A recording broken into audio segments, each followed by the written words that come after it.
My name is Elisse Roche, and I lead our Data for Social and Environmental Impact initiatives here at Google Cloud. And I'm very excited to talk to you all today about the circular economy, sustainability, and the opportunities to advance sustainability with technology, and also to kick off an exciting panel discussion as well. Now, before we actually jump into the circular economy more specifically and in particular, I want to take a step back and actually talk a little bit more about what sustainability really is, why are we talking about, why is it important today. So kind of setting the stakes. In 2018, the global demand for resources was 1.7 times what the Earth can support in 1 year. Between our agricultural, energy, and consumption practices, we are currently consuming more resources than the Earth can support. A circular economy aims to redefine growth and focus on positive society-wide benefits in 3 key ways: by designing out waste and pollution, by keeping products and materials in use, and even regenerating natural systems. Now, what's really at the core of the circular economy is this idea of decoupling economic growth from resource use. And it also has the opportunity to generate $4.5 trillion of new economic output, especially when considering the advances in technology that we have today, considering machine learning and AI in particular.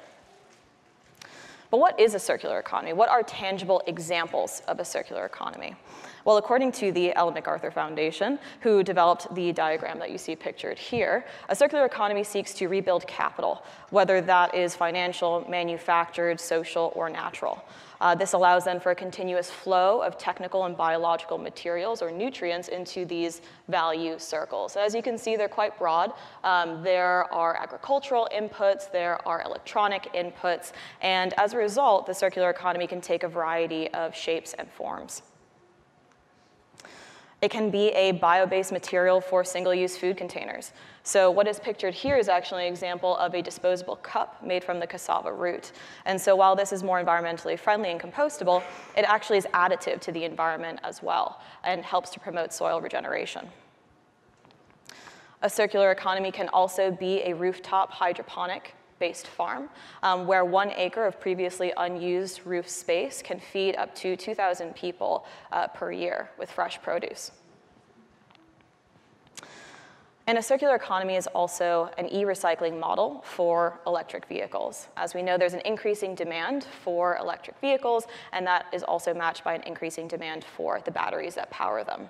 And there's then the question of how can we recycle the precious minerals, materials, et cetera, that went into making those batteries. But what are Google Cloud and SAP doing around sustainability? How are we driving innovation? Well, looking at the partnership more broadly, Google Cloud and SAP announced our partnership in 2017 with the goal of giving customers the best of both worlds, essentially unmatched business expertise, industry-leading cloud infrastructure, and machine learning solutions. So together we provide the flexibility and the performance necessary in order to drive impactful decisions for customers around the world. We work together and we work for you. Now, in addition to this, we can also help organizations scale sustainably, from Google's sustainable data centers, where 100% of global energy use is matched with renewable energy, to the 91% landfill diversion rate that we have achieved in 2017, and looking at SAP and their sustainable solutions, what they're working towards, making wind energy more cost-effective, for example, with customers, and also helping to simplify risk management. Overall, together, we believe that investing in environmentally responsible management means investing in a collaborative future. And that is where Circular Economy 2030 comes in, where Google Cloud and SAP, and now you, can come together to create a more sustainable world. Circular Economy 2030 is a contest. It is a sustainability contest for social entrepreneurs, where we asked applicants around the world to submit a proposal for a revenue-generating idea that advances a circular economy and also SDG 12, one of the United Nations Sustainable Development Goals that range from taking climate action to promoting gender equality. SDG 12 is focused on responsible consumption and production in particular, and so is very closely tied to the concept of the circular economy. From the applicants, the top 5 eligible submissions are to receive funding, Google Cloud credits, and also mentorship opportunities. There's also an additional phase of the competition that is taking place this week, an in-person hackathon here in San Francisco this weekend, where the finalists will be competing for the opportunity to win the grand prize of $200,000 in in-kind benefits across funding and cloud credits, in addition to the mentorship opportunities and the Google Cloud for Startups Bootcamp experience. And we're not doing this alone. It's not just Google Cloud and SAP. We're also working with leading IGOs and nonprofits in this space, including UN Environment, the Global Partnership for Sustainable Development Data, and the Ellen MacArthur Foundation. So with that, we're about to announce the finalists. I'd like to welcome my colleague Jim from SAP to the stage. Awesome. Thank you so much, Elise. Wonderful. So, the finalists. A quick note before we dive in. We received over 250 applications from over 50 countries around the world, which is really exciting. So the fun fact is from every continent except Antarctica. Exactly. Which is great. And definitely spent a lot of time reviewing these applications, worked really hard on this also with an interdisciplinary and cross-industry panel of expert judges, and are happy to introduce them all to you today. So the first finalist, the first social entrepreneur, is Anne Runnell from Reverse Resources, focused on textile waste. Reverse Resources' vision is to help textile material flows reach their highest potential, their highest environmental potential value, so that the need for new materials can be minimized globally.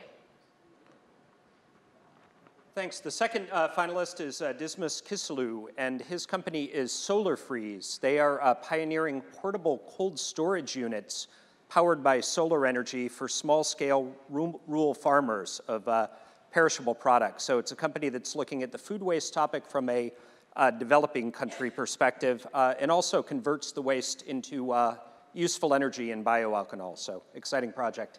Absolutely. Next is Jasmine Crow, founder of Gooder, focused on food waste. The mission of Gooder is to reduce food waste by connecting businesses that have surplus food to those who need the meals.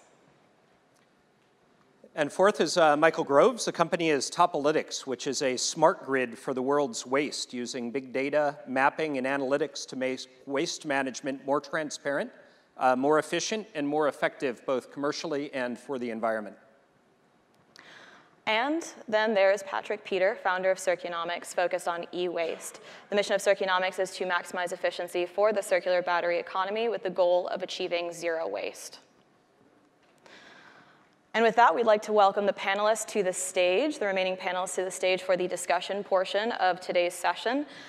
So welcome Kate Brandt, Google Sustainability Officer, Jim Sullivan, who's already on stage, head of the Global Sustainability Innovation Accelerator at SAP, Darian Sturges, Global Partnerships Manager at the Ellen MacArthur Foundation, and Alonso Ortiz Galan, Community Engagement Manager at the Global Partnership for Sustainable Development Data.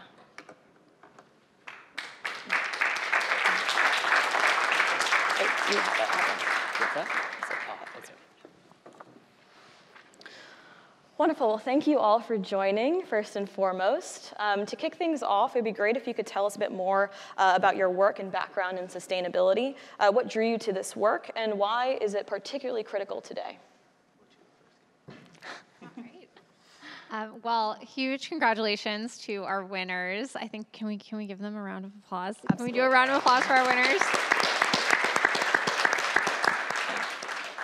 Elisse is right. I got to serve as one of the judges, and there was some really stiff competition and some other really exciting proposals. So thank you to everybody for participating, and we're thrilled to be here, and it's been such a great partnership with you, Jim, and the SAP team. Yeah, so as Elisse mentioned, I serve as the Google Sustainability Officer, and circular economy is something that I'm personally really passionate about and that we have been very focused on at Google. So going back to 2015, we made a commitment that we wanted to embed circular economy principles into our infrastructure, our operations, our products, and our culture. And a big part of making that commitment was also our global partnership with the Ellen MacArthur Foundation, whom we've worked with really closely ever since then. And for us, this work really spans across our operations, from how we manage our data centers that, of course, make Google Cloud possible, to our global real estate portfolio, our supply chain, our consumer hardware, and also thinking about the role of Google technology in enabling everyone to accelerate this transition to a circular economy. So some of just my favorite things that we've been up to lately are looking at the role of AI in accelerating the transition to a circular economy. We had some really interesting applicants in that space. And we see this as a tremendous opportunity to sort of combine these megatrends for major impact. And we also are doing great work in our data centers in this space, looking at how we can reuse, remanufacture, sell on secondary markets, different components of our servers, and really driving towards a more circular data center ecosystem. So just a few things, but I know we'll get into more on the panel. Hi there, Darian Sturgis from the Ellen MacArthur Foundation. I would like to echo some of Kate's thoughts on how exciting it is. I think from my perspective to the geographic diversity of the finalists here, this conversation about circular economy can be a little bit esoteric and, at least in my experience, a little Eurocentric. So seeing that there's some take-up, obviously in Europe, but here in the US and then in Africa is pretty exciting. So as I mentioned, I lead US partnerships for the Ellen MacArthur Foundation, which is an organization that is about 8 years old now, with the mission statement of accelerating the transition to a circular economy. And we can get into a little bit about what that means later, but the broad brushstrokes are we work with organizations around the world, from the private sector, big global companies like Google, universities. We work with the public sector, both at the city level and the national level, to drive change. And that runs the gamut from very tangible projects, Kate gave a few examples, to more thought leadership pieces about what technology can mean for sustainability in the circular economy, from cloud, from artificial intelligence, et cetera. So that's an overview of the Ellen MacArthur Foundation. Again, I'd like to say it's great to be here and see so much interest in the work. Thank you. Thank you for the invitation. Also very excited to be here in San Francisco, Google Next, and to be partnering with this exciting initiative. And thank you all for being here. I know it's a hard decision to, with everything, all the amazing panels going on. So thank you. I am the Community Engagement Manager for the Global Partnership for Sustainable Development Data. And we are a global network committing to ensure that we have the necessary data to achieve and monitor the SDGs. We bring together governments, civil society, multilaterals, UN agencies, and the private sector together to collectively solve problems and gaps around the production and use of data. We don't provide the data ourselves or collect data, but rather we provide strategic partnerships, advocacy, technical assistance, and pilot initiatives with partners from the national, regional, and global level. We strive to reduce technical barriers, but also political ones. Thanks. Cool. So I have a confession to make. I'm selfish. We're not live streaming this, are we? It's recorded. Oh, we are, good. So I grew up in upstate New York. I love the outdoors. I love the winter. I love skiing. Kate and I just had a wonderful conversation. I got involved in the climate change discussions probably 20 years ago because I love those outdoor spaces and I'd like them to be available for my lifetime. But I've also had some of the best times with my family, with my kids in the mountains, hiking around, skiing, and I want those spaces to be available in their lifetimes as well. The second point, my daughter is an athlete, has rowed crew for many years. She spends 4 or 5 hours a day on the water, in the rivers, and comes back with a report on what's floating down the river that particular day. So 2 really sobering statistics on climate change in the US alone. $1.5 trillion in damages from natural weather events and disasters related to extreme weather around that. And then for plastics, I think everybody's heard the stat, there may be more fish than plastic in the ocean by 2050. So on a personal level, I'm doing this for my kids, for our planet, but it also needs to make a lot of business sense. So from an SAP perspective, for the past 47 years, we have been managing, had the privilege to manage our customers' financial data flows and material data flows. We run 77% of financial transactions flow through our systems on a daily basis, typically close to 80% of material flows, whether sneakers, whether plugging in your iPhone, whether that. And if we can merge that data along with environment and social data to allow businesses throughout the world to make better business decisions, we can really make a huge change in the world. So. Wonderful. Thank you for the introductions and sharing more about your interest and background in this space. So another question for you about the circular economy. It's a tough one to define. How would you define a circular economy in a simplified way? And how can the circular economy help to navigate the often inverse relationship between economic growth and environmental degradation? Whoever wants to jump right in. An easy one. Yeah. Well, I have to say, I like the definition of the circular economy that we've gotten from the Ellen MacArthur Foundation, that it's about keeping products and materials in use, designing out waste and pollution, and regenerating natural systems. I think that, to me, feels like a fairly concise way of conceptualizing what I know can feel like a very complex topic. And I really appreciate also the element, as Jim was saying, of the economy and circular economy. And Elisse shared some great statistics that I often cite as well, particularly the Accenture study that showed us that there's $4.5 trillion of value that could be realized by 2030. And what I love so much about this competition and our fantastic winners and all of you who applied is you're showing this as a reality. You're developing new businesses, new approaches that are decoupling growth from our use of natural resources. You're showing that we can build on all of the great work and innovation that's taken place over the last 200 years, but chart an entirely different course forward that is one of abundance and one of a totally different relationship to natural resources. So I really commend all the great work you guys are doing, and I think it's really showing how we can put this theory into practice in a really powerful way, in a way that makes business sense. Yeah, I would add to that by saying, at the foundation at least, we tend to shy away from defining specifically what the circular economy is. What we want to do instead is provide more of a direction, and especially a positive direction. Elisse mentioned the inverse relationship between growth and resource use, and we want to provide more of a positive framework that allows for resource use without, or I would say a better use of the resources we have is probably another way of defining it. And I think the other slight differentiation I would make is that we think about circular economy as an upstream and a systems design issue rather than just managing the symptoms of the problem. Waste, for example. To us, it's the choices you make early on in the process, the materials you use, whether or not you design for single-use servings, such as the water bottles below us. That has impact. Making those choices early on in the process has a much bigger exponential impact than just trying to figure out what to do with the plastic that we pump out every year at the end of its life.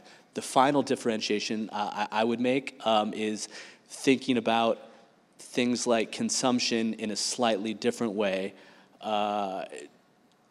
For instance, we tend to even shy away from sane consumption, thinking that you don't really consume anything unless you eat it. So thinking about the resources that businesses or individuals use as materials that are going to be used over and over again, or at least can be used over and over again, rather than simply consumed, I think is another way of sort of at least directionally getting at what we mean by the term circular economy. I think what's interesting about circular economy is that it seems something that's kind of revolutionary, and in the end it's because we married to the idea that the way we produce right now is the only possible way. We are just so anchored on this paradigm, and I think it's very interesting to see how many like these 5 finalists are attempting to change that. And I think sometimes it's also about, we think it's only, the solutions are only gonna come from one sector, for example, government pushing policies and pushing everyone to comply, but it's not about that. It's a win-win in which actually businesses can benefit from like inspecting their processes and making conscious decisions about how to reduce costs, their waste, their impact, and how to think of how they insert themselves in a broader ecosystem and how they impact themselves and future generations. Yeah, I think it's, from my thought, I think it's really a paradigm change. And the reason, so we've been in the space for years and years of ERP, enterprise resource planning. And what you're really seeing is the definition of enterprise changing. It used to be if you did a good job in your own 4 walls, check the box, you're all set. And now consumers are demanding end-to-end transparency. Was the cobalt in my battery sourced from slave labor or from child labor? What happens at the end of life? It doesn't go away anymore. It goes into a river and it goes somewhere. So, you know, from that definition, you need to not only take responsibility for your own actions, but your suppliers' actions, your customers' actions, and how do you pull all that together. And the second thing is the definition of a resource is really changing.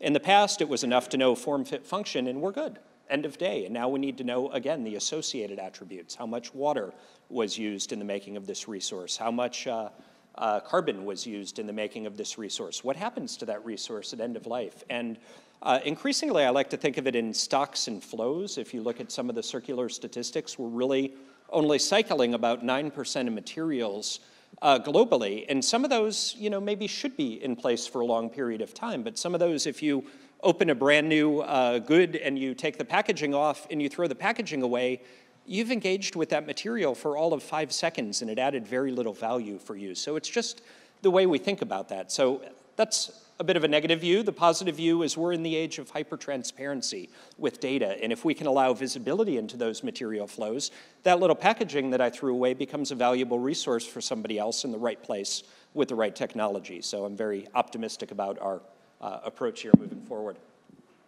Wonderful. So, speaking to the industry as a whole, what sustainable or circular economy principles or practices stand out to you as particularly impactful, and why? Switch up. Perfect. I think sustainable development practices that really focus on the issue rather than on the solution are the ones that could have more impact and be more successful and gather more acceptance. For example, UN Environment, one of the partners in this initiative who cannot be here, they developed an online platform in which they help countries to find hotspots of unsustainable consumption and production practices. And I think there are many organizations advocating for several issues and many making the needs visible. So the information is out there. I think sometimes the focus is in the right place. So making the practices respond to solutions and thinking of the audiences and who they benefit, I think it's the right way, right?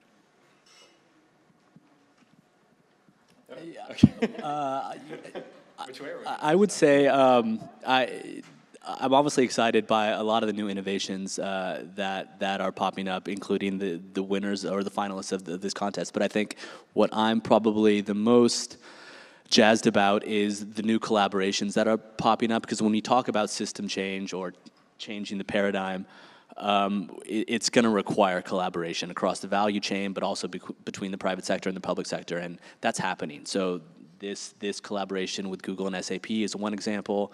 The foundation is launching a new initiative around the global food system, which is helping to spearhead a partnership between some of the leading food brands and 4 global cities.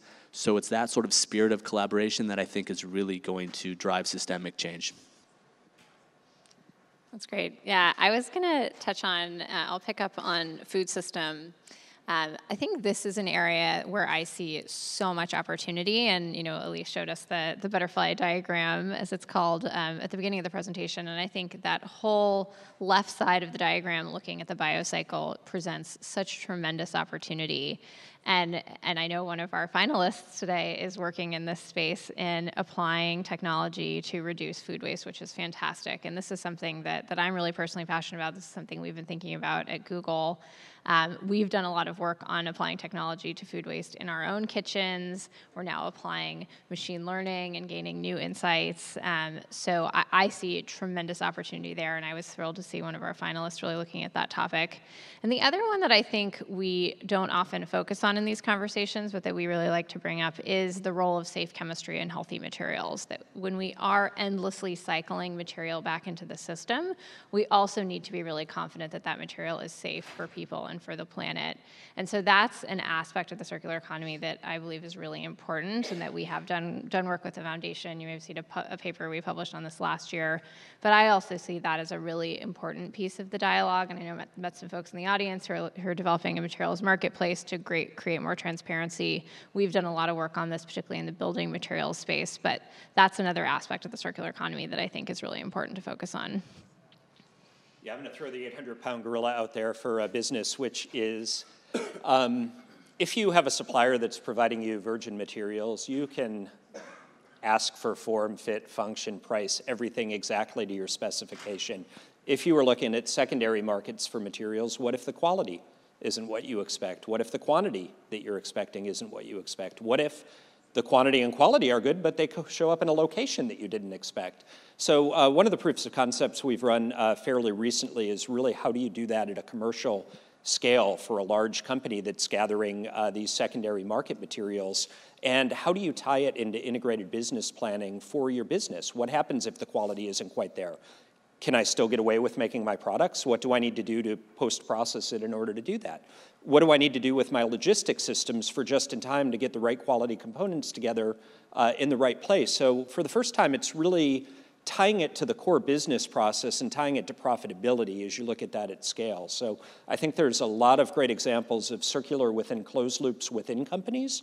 There's becoming a lot of great examples of closed loops within small ecosystems, auto manufacturers and certain battery recyclers and parts suppliers. There's not really a good example of open ecosystem, open loops that are happening. And as we get to material marketplaces, we really need to get to that point of increased supply and transparency to handle some of those risks to business. Great, thank you. So pivoting a little bit to talk about technology. Here we are at Google Cloud Next. We've mentioned machine learning and artificial intelligence, but what, in your mind, in your opinion, is the role of data in sustainable development and in sustainability more broadly? That's also one to start with Alonso, given the global partnership team. Who knows data? And here I'm just preaching to the choir, but data is the lifeblood of sustainable development. It's the way we understand the problems we have at hand, where they're located, who are they affecting, what are the right policies to put in place, how to course correct these policies, and ultimately to achieve impact. So data, the data value chain crosses across policy making. And I think that for data to truly power sustainable development, there's two conditions that need to be met. And one is data has to be about social justice. So oftentimes the most marginalized people in the world are uncounted in the data.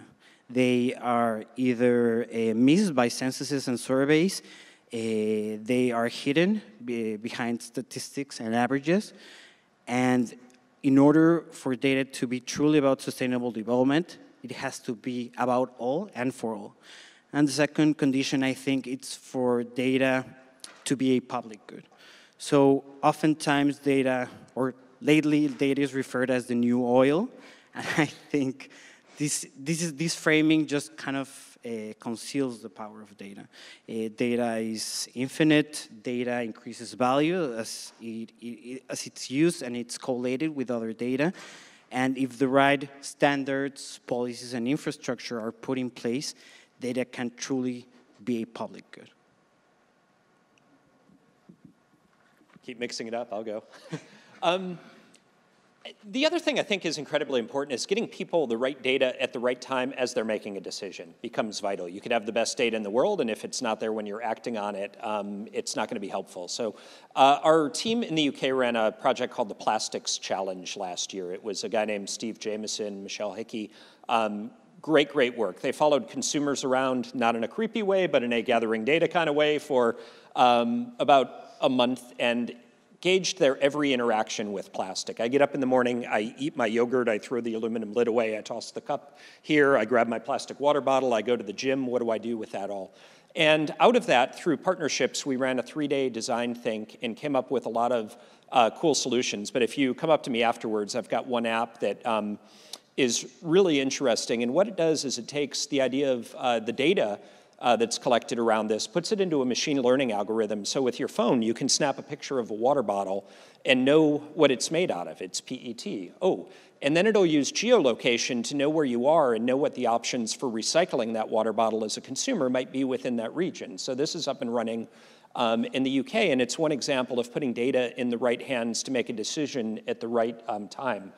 We just announced last week the PR went out with Bumblebee Tuna doing blockchain traceability with tuna. Again, a really cool app, and it allows you to look at, scan a barcode on your tuna that you're buying, and it will show you exactly where that fish was caught, what the fisherman's lifestyle was like, what the normal catch for that product is, whether it's endangered, and then with the company, the fair trade implications of that, like, oh, this is a community that we're providing gloves for so they don't hurt their hands when the lines come in. All super valuable data at the right time as you're making a consumer buying decision, and then it has to be fun too. So if you go to the next page, it's got recipes for how you use all that delicious tuna. So it's combining kind of the traceability and the social aspects along with consumer aspects, and really interesting projects.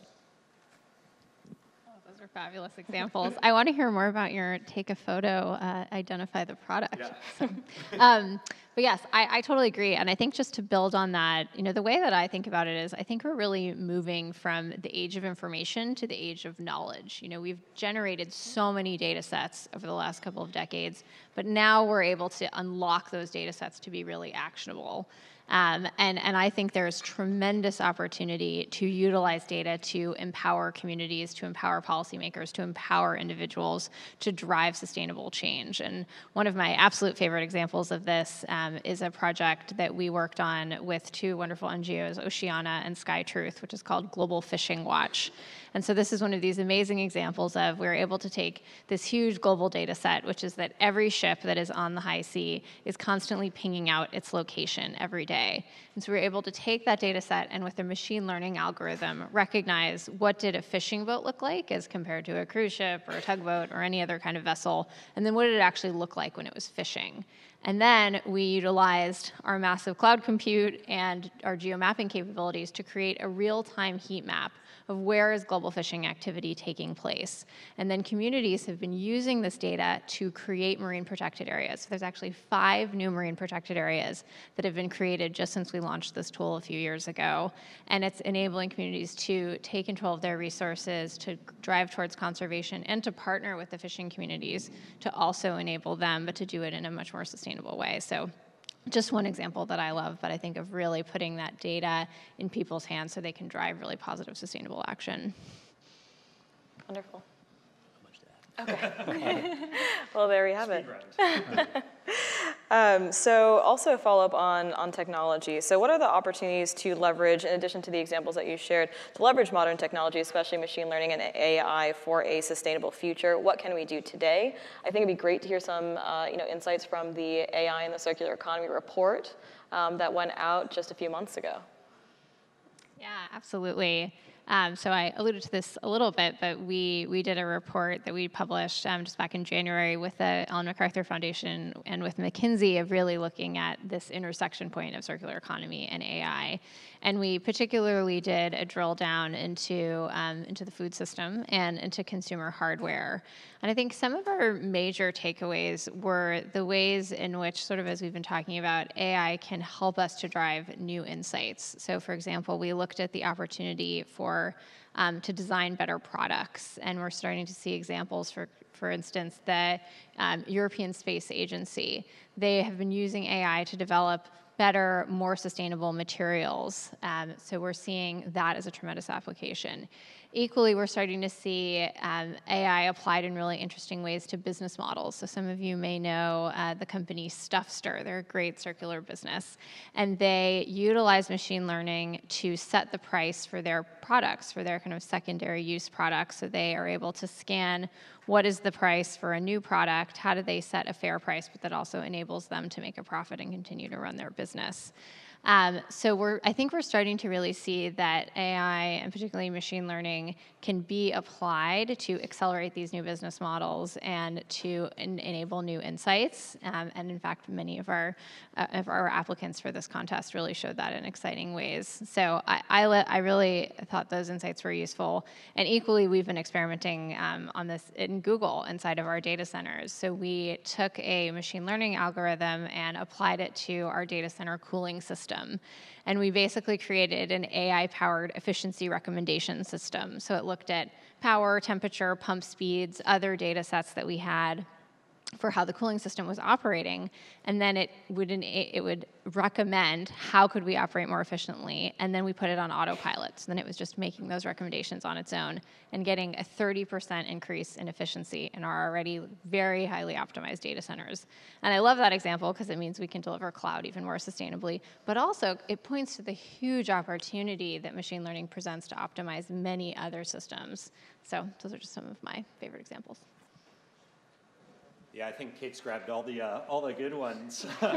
We're doing stuff in similar areas. The one I would add is logistics and the ability to move things around much more efficiently, look at loads, look at the way factories operate and kind of core business, which I think is vitally important. I got back, kind of a funny aside, but from you talking about the data centers, I got back from our Shanghai labs, and they've got this all set up within the coffee machine. So if your milk is running low, somebody gets a warning, and it can predict which machines and what milk time. So, simple examples like that of real-world experience. We've done it in our Vancouver labs around the trash bins to know when the recycle and when the trash is getting full, and learn some real-world results from that. Like in a mobile environment like that, the sensors might not be as robust as you would want them to be. But I think the big areas are within logistics. Certainly, it's within dematerialization. It's looking at ways of moving contracts around rather than moving containers around. If you have similar things with different companies in different areas. So, and I think we're really all just scratching the surface on the potential. So this contest was a great way to work with a number of companies that have some brilliant ideas in the space and figure out ways to make those reality. And what I would add to that, taking it back to the very high level, is when I think about the evolution of our foundation, we spent 5 years basically just trying to get the message out, creating a framework, mobilizing folks around that message. We've needed to evolve because the debate has now, or the acceptance level of that message has led us to need to put those principles into practice. We've said things that were, again, very high level, things like waste plus information equals an asset. Actually putting a phrase like that into practice is an extremely difficult thing. And it's only through partnerships and interest from companies like SAP and Google and some of the advances that have happened in computing and AI and machine learning over the last couple of years makes that a reality. Jim mentioned the app of taking a photo of plastic, and advancements in image recognition allows you now to basically take a photo of waste and rethink what that means, it allows you to make that link between the physical world and the digital world. And that opens up just an enormous amount of possibilities to get that waste to places, situations where it's got a value and by definition isn't waste anymore. That's great, thank you. So also a follow-up question on something that we touched on briefly before that I discussed in the presentation earlier, the SDGs. We've been talking about sustainability, we've been talking about the circular economy, but digging a little bit deeper into the Sustainable Development Goals and especially into SDG 12, responsible consumption and production, what would you say is one of the, or some of the challenges unique to SDG 12? What is something that needs to be addressed today in order to achieve that goal by 2030? Would love to hear your thoughts on that, Alonso.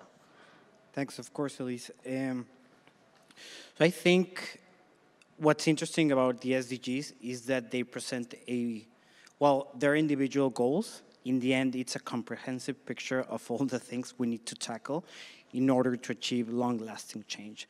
So all these goals are interconnected to each other. So for example, SDG 12 cannot be achieved if we don't also work on gender equality and protecting the environment and resources and, for example, many other things. But I think the challenges, and I talked about our work, we think about this all the time, how it's not only about the technical barriers, but also the political ones. And I think SDG 12 has the same things.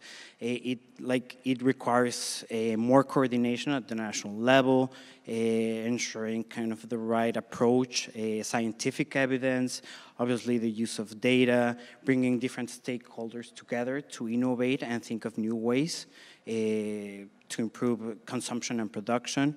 So once again, in order to kind of work towards a circular economy, we need to think of the broader picture, right? And how all of this is connected to each other.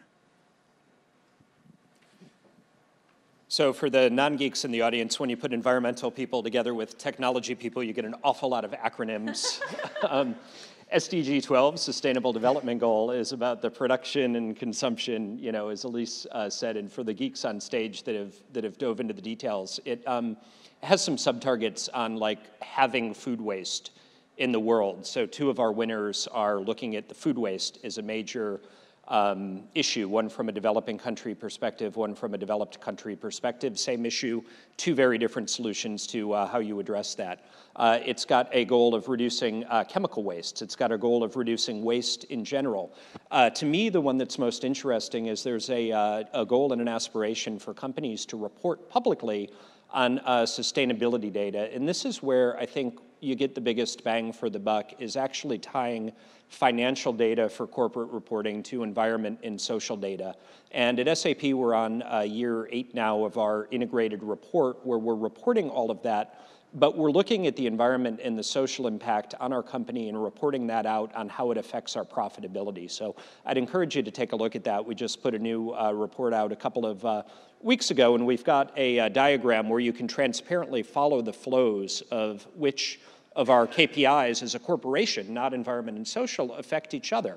And some of them, like employee retention, has a fairly big effect on profitability. If we lose 1% of employees, it's $55 to $65 million in profitability hit for that. So it's a really good way of tying together environment and social along with core financial performance, and it's one that I think more and more companies need to do because it really helps steer the company to make the right decision for financial reasons, which also has a pretty big economic, environment and social impact.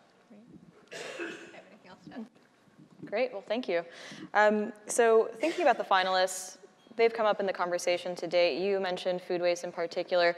Looking at their applications and at their proposals, what from their proposals was particularly noteworthy for you in assessing them? And in your opinion, what was innovative? What is their potential to drive impact at scale? Turn it over to our esteemed judging panel. Oh, yeah. Well, I mean, as I said, I'm thrilled about all the finalists, and frankly, I think there were many other really strong applications. And I think what I really appreciated about them, you know, as Darian said, was just the wide variety of applications, the geographic diversity from, you know, looking at the food system to looking at more technical materials like batteries. I was really heartened by how representative all of the finalists were of the many different opportunities and areas that we can innovate. So I was particularly excited about that, and as I sort of hinted at, I've gotten really interested in the food system, and I was really excited to see that focus in the food system because, you know, let's face it, 1/3 of food is getting wasted. We have to figure this out, and I think technology has such a critical role to play. And also, it was just so heartening to see, how people were thinking about using our technology, and of course SAP's technology too, because we ask ourselves this question all the time: how can we utilize Google technology to enable more sustainable outcomes? And you all thought of things that we had never thought of before. So that too was, I thought, just really exciting to see. And I would say I don't have a favorite as well. I think at the foundation, we focus on material flows, and when you look around the world at the important, or at least the key material flows that we need to tackle as an economy, you look at textiles, you look at food waste, as Kate mentioned, you look at e-waste, and you ask the question: are we using the resources that we have in the most effective way possible? And I think all of these applicants, all of these finalists, have figured out how to do that, or at least have a model that gets us to start attacking that. So all really cool, all great applicants. Looking forward to see what the next 6 months bring. Absolutely. So we're getting close on time and definitely want to allow some time for questions, but as a lightning round, quickly, closing question for the group. What is one thing that everyone today can do to be more sustainable and to minimize their footprint? I was thinking about that earlier when you first threw that at me, and I think whether you're a business or an individual, every decision really comes down to two key questions that you need to ask about a product or a thing, whether you're producing it or using it. One is how is that thing going to be used, and then two, what's going to happen once it's done being used. And I think just having that in your head can really go a long way to helping you or your company make better choices. That's great. And I think, of course, so many opportunities for us to solve these challenges and drive solutions that work, but also I think bringing this home with us is so powerful. And I always get so excited. I feel like I've had so many people recently tell me how much their kids are interested in this topic. And I think, this is their future, as Jim said. So I think bringing this home and engaging with your family, doing composting at home, ensuring you're recycling, looking at bringing, green cleaning products into your home, thinking about more sustainable ways of, getting to work or getting your family to, an outing on the weekend. I think these can feel like really small decisions, but they really do add up. And I think it's an opportunity for all of us to lead by example and to really partner with the next generation and seed this behavior really early, because if we all do this stuff, the world will look very different. I have to agree. It's about those consumption decisions. And whenever confronting a new buy or purchase, just thinking of where is it coming from and how does it affect someone, either someone who's producing it, and as you said, at the end of the life cycle of that product, where is it going to end up? But also asking, do I really need that thing that I'm going to buy? I think that's really important. And while it's hard to always having to think and rationalize every purchase that we make, it's important. It's those small changes that really add up. I agree. And I think the more we can all not get into techniques like Marie Kondo or declutter our life or things like that, because we're constantly asking these questions, would be great. Yeah, since it's speed round, I have two really quick things. But one is in personal life. So I have another confession to make. I'm a musician and I like collecting cool instruments, and it became a problem, a few years ago. But I've put into place for my own purchasing a one-in, one-out rule. So if I want to buy anything, whether it's a new cymbal or a sweater or something, I need to decide what I'm going to donate in order to buy that. And it really changes your mindset in purchasing, because I might think I really like something, but when I think of what I have and what I would get rid of in order to acquire that, a lot of times I'll just say, I don't really need that. So just one personal little interesting hack. It works with food too. At the end of the week, with my daughter, we do a pasta a la refrigerator, and we go through and we have to invent a recipe with all of the food that we're going to have to throw out the next day in order to make a new dish. So there's innovative ways to do that without sacrificing, but just making more conscious decisions. And the final thing I would say is when you're making purchase decisions, when you're giving somebody your hard-earned cash, you have the ability to ask hard questions and make choices. And don't always make them on the value of the transaction, make them on the values of the company you're transacting with for the long term. And just those two things will, I think, really help change behaviors. I guess the final thing I would say too is that and the reason why we talk so much about systems design and changing the system is because we don't want people to make sacrifices. When we think about SDG 12 or responsible consumption or however you want to term it, we don't want Jim to buy less cool guitars. We just want the old guitars to go to the right place. And if we can create those kinds of systems, then there aren't really bad choices. But again, that's a tall order, and that's a huge lift. So we would say that that's a long-term project, but that's the end goal. Wonderful. Thank you so much.